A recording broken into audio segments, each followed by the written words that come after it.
the herald angels sing. Glory to the newborn King. Glory to the newborn King. Pasal yang ketiga, ayat 17 sampai dengan ayat yang ke-21 dan pasal 4 ayat 1. Firman Tuhan. Saudara-saudara, ikutilah teladanku dan perhatikanlah mereka yang hidup sama seperti kami yang menjadi teladanmu. Karena seperti yang telah kerap kali kukatakan kepadamu dan yang kunyatakan pula sekarang sambil menangis, banyak orang yang hidup sebagai seteru salib Kristus. Kesudahan mereka ialah kebinasaan. Tuhan mereka ialah perut mereka. Kemuliaan mereka ialah aib mereka. Pikiran mereka semata-mata tertuju kepada perkara duniawi. Karena kewargaan kita adalah di dalam sorga. Dan dari sini juga kita menantikan Tuhan Yesus Kristus sebagai juru selamat, yang akan mengubah tubuh kita yang hina ini, sehingga serupa dengan tubuhnya yang mulia, menurut kuasanya yang dapat menaklukkan segala sesuatu kepada dirinya. Karena itu saudara-saudara yang kukasihi dan yang kurindukan, sukacitaku dan mahkotaku, berdirilah juga dengan teguh dalam iman, hai saudara-saudara yang kukasihi. Bapak, Ibu, Saudara yang dikasihi dalam Tuhan Yesus Kristus, perenungan firman Tuhan pada pagi hari ini kita renungkan di bawah tema mengikuti teladan yang baik. Mengikuti teladan yang baik. Teks ini mengajarkan betapa pentingnya meneladani orang-orang yang tepat. Dan ini merupakan lanjutan dari perenungan kita tentang proses pertumbuhan orang percaya. Maka dalam proses pertumbuhan orang percaya perlu ada teladan. Dan Paulus juga sebelumnya menjelaskan kepada jemaat di Filipi tentang pentingnya bagaimana berpikir yang benar supaya mereka bisa bertumbuh menuju kesempurnaan. Maka mereka harus memandang diri belum sempurna dan terus-menerus berlomba dalam proses secara serius sampai kepada garis akhir. Tetapi memiliki juga pemikiran yang benar dan mengetahui cara bertanding itu tidaklah cukup. Maka setiap orang juga membutuhkan teladan atau sering dikatakan model. Merupakan contoh nyata, contoh konkret bagaimana kita hidup di tengah-tengah dunia ini. Maka pertanyaan mendasar dalam kehidupan kita adalah, mengapa jemaat Filipi harus mengikuti teladan Paulus? Mengapa kita harus mengikuti teladan Paulus saat ini? Alasan jemaat Filipi harus mengikuti teladan Paulus dan juga contoh-contoh yang lain, pribadi-pribadi yang lain yang hidup sesuai dengan kebenaran firman Tuhan. Karena akhir dari semua yang menjadi seteru atau musuh salib Kristus itu sudah nyata. Dan menjalani kehidupan yang berpusat kepada selera duniawi itu adalah kehancuran. Maka perlu ada teladan bagaimana kita harus hidup mengikuti apa yang Tuhan mau. Saudara yang kasih dalam Tuhan Yesus Kristus, di ayat 17 ini merupakan perintah. Ikutilah teladanku atau teladan yang baik. Dan yang pertama, teladan yang ditunjukkan di sini adalah teladan Paulus. Kalau kita melihat di sini muncul di awal penekanan adalah pengikutku. Ada kata benda di sini. Dan itu sengaja memang memisahkan jadilah pengikutku di ayat 17a dengan kata perhatikan juga mereka di ayat 17b. Di sini Paulus bukan merasa diri lebih hebat atau lebih baik dari orang lain. tetapi dia hanya ingin memaksimalkan hubungannya yang khusus dan juga hubungan yang baik dengan jemaat Filipi. Saudara, apakah Paulus sedang menyombongkan diri seolah-olah dia sudah baik? Tentu saja tidak. Waktu yang lalu kita sudah belajar bahwa secara jelas beberapa kali dia mengatakan bahwa dia belum sempurna di pasal 3, 12 sampai 14. Kita juga tidak boleh melupakan bahwa mengikuti teladan Paulus itu berarti mengikuti kerendahan hatinya yang mau mengakui bahwa dirinya tidak sempurna. Jika Paulus ingin menyombongkan diri, untuk apa dia menyertakan orang-orang lain sebagai figur teladan? Kalau kita melihat di ayat 17b. Sekali lagi, dia hanya ingin memaksimalkan relasi kedekatannya dengan jemaat Filipi demi kepentingan jemaat itu sendiri. Saudara, teladan yang kedua adalah orang lain. Tambahan di ayat 17b dikatakan, perhatikanlah mereka yang hidup sama seperti kami yang menjadi teladanmu. Ini memberikan beberapa penjelasan yang sangat bermanfaat untuk memahami keteladanan. Yang perlu diteladani bukan hanya yang dekat atau yang dihargai secara khusus. Dalam hal ini Paulus, tetapi orang lain juga. Dan di sini Paulus kemungkinan memikirkan rekan-rekan pelayanannya, anak rohaninya. Kalau kita membandingkan di pasal 2 ayat 19-24, di sana ada Timotius. Dan di pasal 2 ayat 25 sampai 30 ada Epafroditus. Dan juga mengajarkan bahwa keteladanan lebih baik berkaitan dengan gaya hidup seseorang, bukan pribadi seseorang. Yang hidup sama seperti kami yang menjadi teladanmu. Kalau kita menerjemahkan dengan terjemahan literal di sini, yang hidup menurut teladan atau pola yang kalian miliki di dalam kami. Bapak Ibu, keteladanan juga dimulai dari memperhatikan, melihat dengan seksama. Tidak bisa sambil lalu begitu saja. Tapi meneladani seseorang harus dilakukan secara intensif.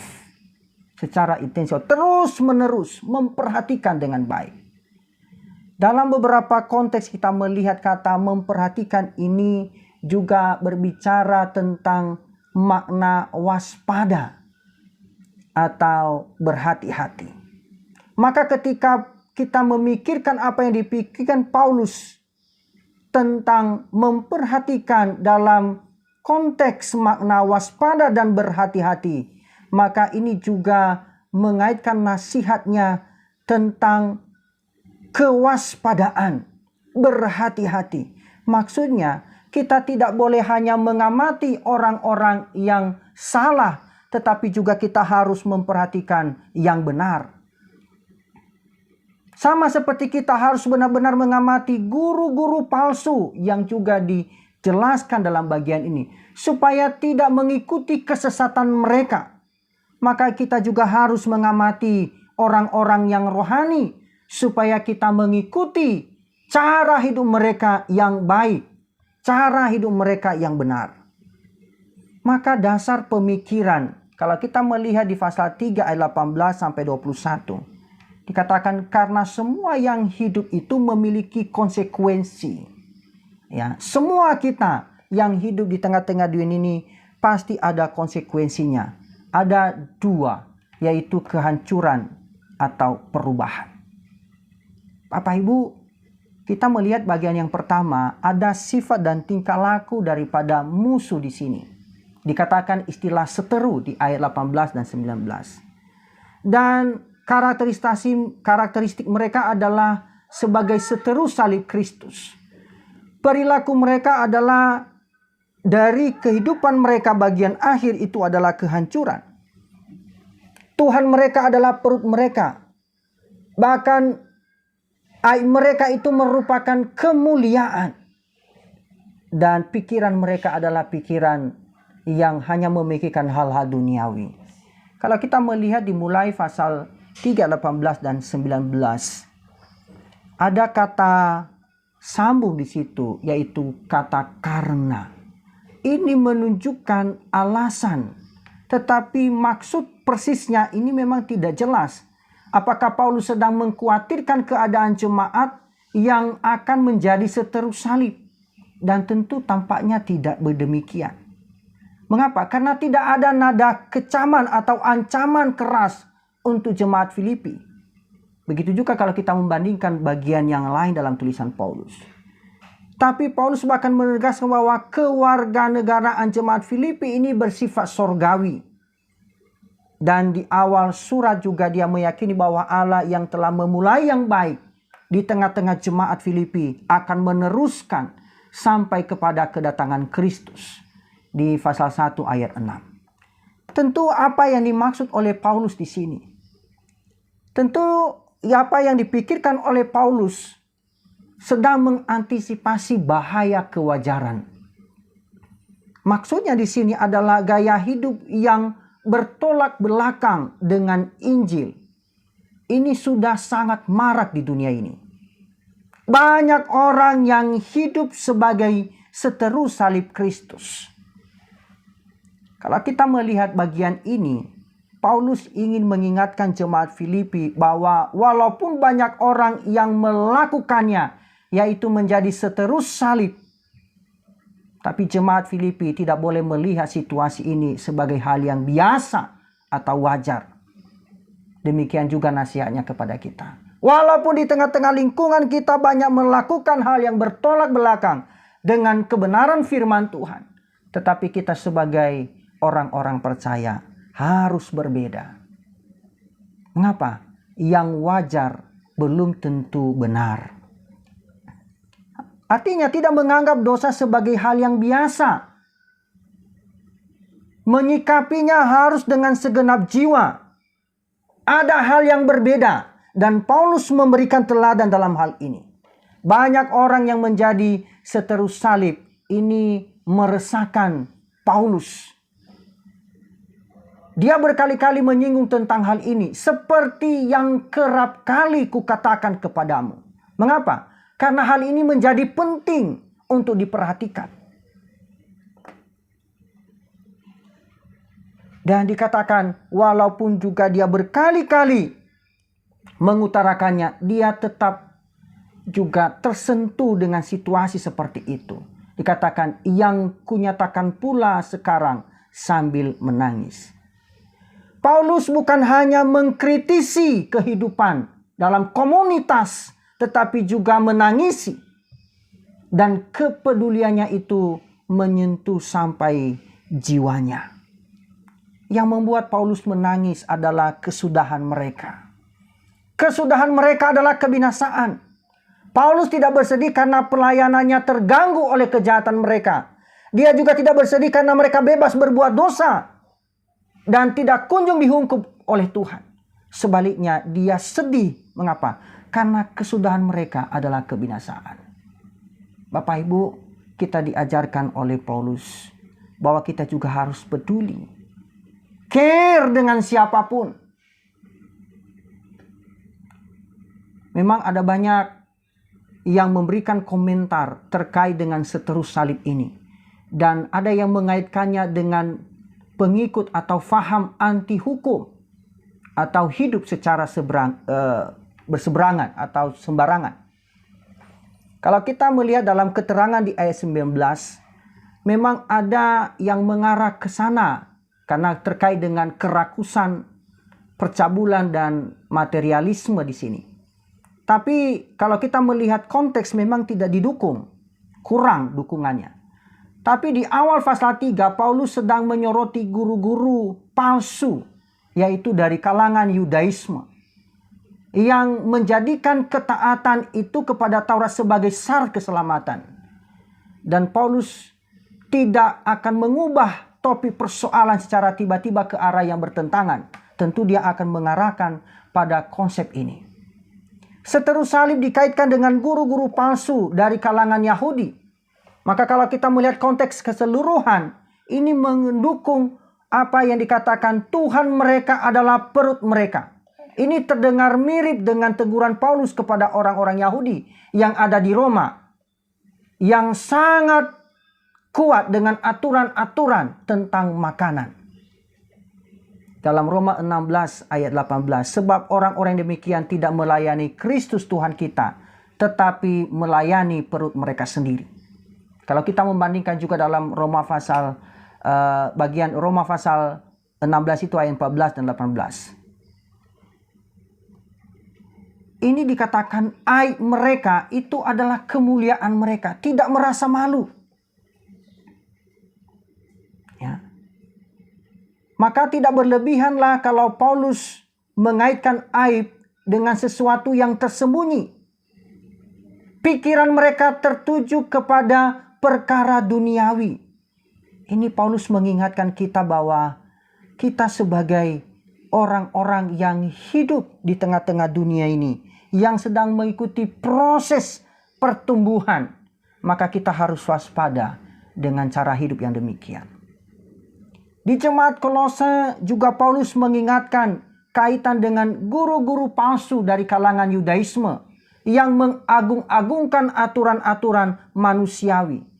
Dan ini kalau kita menggabungkan, maka kita memiliki alasan yang cukup bahwa seterus salib Kristus itu sebagai rujukan bagi guru-guru palsu yang mengharuskan Sunnah dan Taurat sebagai syarat keselamatan. Bapak Ibu, tidak sedikit juga kita menemukan di dalam kalangan kekristenan, dalam kehidupan kita sebagai orang percaya, tengah-tengah komunitas jemaat, ada juga yang hidup berlaku demikian. Mengapa? Karena menjadi seteru salib Kristus tidak selalu berwujud tindakan yang tidak bermoral. Sebaliknya, moralisme juga bisa menjadi seteru salib. Menjadi seteru salib tidak selalu berwujud tindakan yang tanpa hukum. Legalisme justru sangat berpotensi menjadi seteru salib Kristus. Saudara, dengan kata lain, berbuat baik tanpa mengaitkannya dengan Injil atau berbuat baik sebagai syarat keselamatan, itu merupakan perseteruan terhadap salib Kristus. Maka ternyata seteru salib Kristus tidak selalu orang yang lalim, Bapak Ibu, melainkan yang tampak alim, yang tampak baik adanya. Bukan yang tidak berbuat baik, tetapi justru yang mengandalkan perbuatan baik. Ini menjadi seteru Kristus. Hal yang kedua yang kita renungkan bagian ini adalah mengikuti teladan. Ini memberikan penekanan dari bagian ini adalah kewargaan dan masa depan orang-orang percaya. Istilah warga negara tentu tidak asing di telinga jemaat Filipi. Mengapa? Karena kota Filipi itu merupakan domisili para veteran Roma.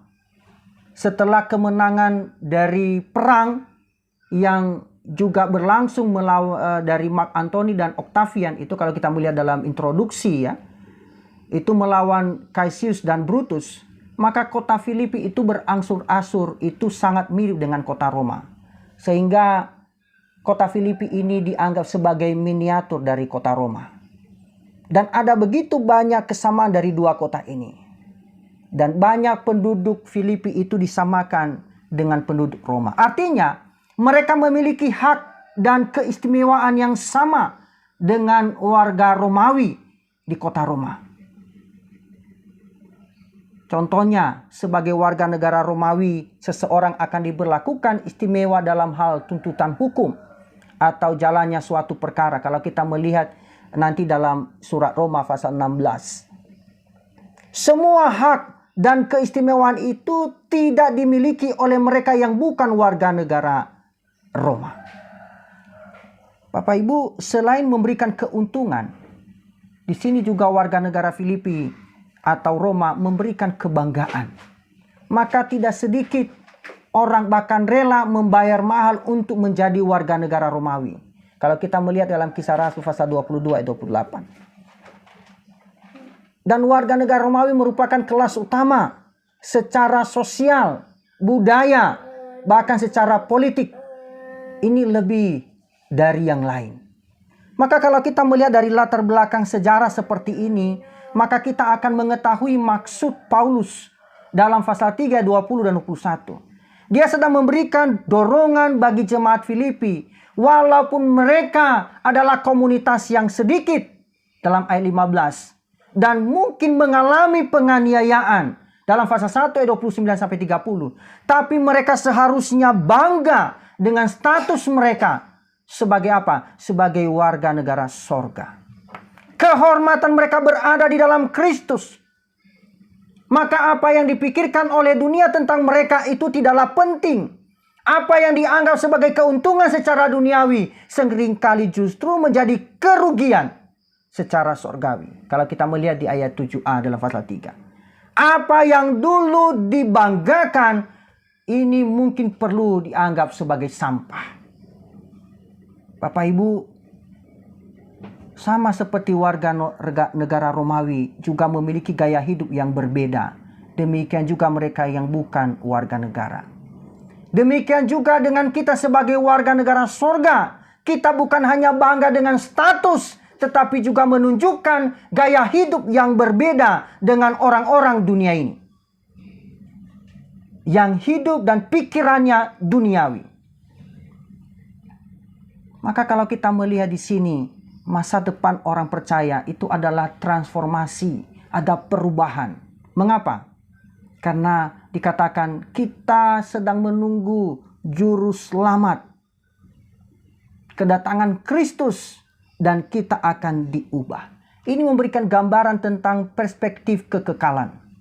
Ini mendorong kita untuk menantikan kedatangan Kristus yang kedua kalinya. Saudara, apa gunanya kita memiliki perspektif sorgawi, perspektif yang rohani, tetapi pikiran hanya tertuju pada perkara-perkara duniawi? Mereka yang memiliki kebanggaan terhadap status sebagai warga negara sorgawi pasti ingin secepatnya akan berada di sana. Saudara, kalau kita tidak punya pengharapan demikian, maka sia-sialah perjuangan kita. Maka ada istilah yang digunakan di sini, kita menantikan dengan sungguh. Ya, artinya kita menantikan dengan sungguh, artinya punya pengharapan. Walaupun mungkin banyak penderitaan dialami, tapi penantian itu perlu. Kita menantikan dengan benar. Mengapa? Karena menjadikan pemahaman pemikiran tentang sorga itu sebagai kekuatan di tengah-tengah penderitaan. Mengapa? Karena itu dihubungkan dengan hidup bersama dengan Kristus. Saudara yang kasih dalam Tuhan Yesus Kristus, dikatakan sekali lagi, kita juga menantikannya dengan yakin. Pengharapan kita tertuju kepada pribadi, yaitu Kristus, bukan kepada benda.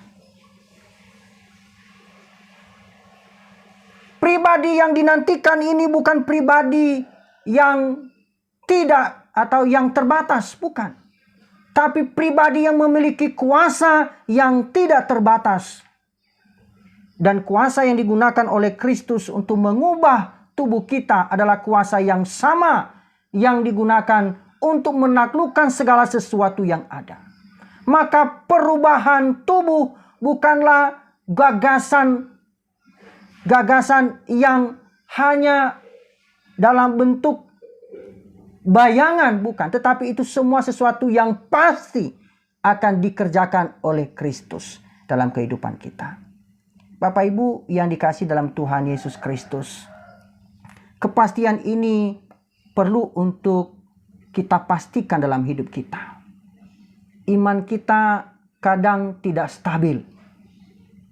Situasi tertentu kadangkala melemahkan iman kita. Tapi kita bersyukur, mengapa? Karena janji Tuhan tentang perubahan atau transformasi kehidupan kita itu tidak didasarkan pada kondisi perasaan kita, tetapi didasarkan pada kuasa Kristus atas segalanya. Dia yang telah menunjukkan kuasanya melalui kebangkitannya dari orang mati, maka juga akan mampu dan memampukan membangkitkan tubuh kita yang fana, yang hina ini. Bapak Ibu, maka bagaimana kita harus hidup meneladani teladan yang baik dikatakan di bagian pasal 4 ayat 1, berdirilah teguh. Berdirilah teguh. Yang menjadi pertanyaan untuk kita renungkan, apakah kita selama ini kawan atau lawan daripada salib Kristus? Bagaimana dengan cara hidup kita? Apa yang kita banggakan dalam kehidupan ini? Perbuatan baik kita? Harta yang kita miliki? Jabatan? Gelar kita? Semua itu menurut Paulus itu harus dianggap sampah ketika bertemu dengan Kristus. Apa yang kita andalkan dalam keselamatan kita? Kehidupan baik kita? Mari Bapak Ibu, kiranya kita semua selalu berpaut pada kebenaran firman Tuhan. Tuhan Yesus memberkati.